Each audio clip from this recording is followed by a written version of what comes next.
We joined this National Day of Protest Keith Collins made the trip from Placentia with his National Veteran Motorcycle Organization. He's a Canadian Armed Forces veteran, and although he's still young and healthy, he says he's here to fight for the rights of all veterans across the country. For support for all veterans, and hopefully we can get fair treatment for veterans to come. They came out in numbers on Saturday for what could become an annual event.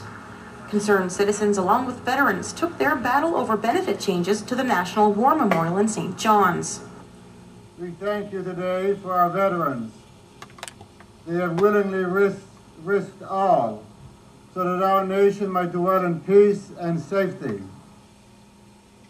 Council supports your work on behalf of veterans and will do what we can to ensure that you receive the support you need and deserve.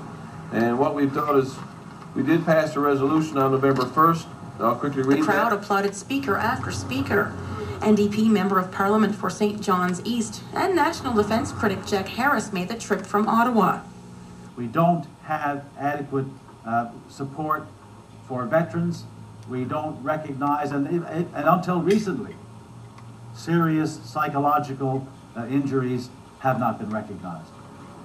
As you may know, I brought to the attention of the House of Commons last week the case of Corporal Langbridge, who had served in Afghanistan and in Bosnia, served with distinction in both of those conflicts.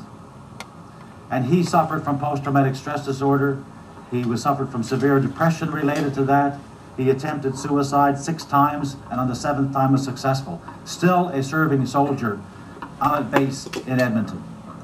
And the family of that individual had to go through hell to try and get answers to what had happened, how he had been treated, why he had been, why things had happened to him, and in fact got a runaround to the point that the mother had to come to Ottawa to try and get some answers from the government, from the Minister of Defence, from the Chief of Defence Staff.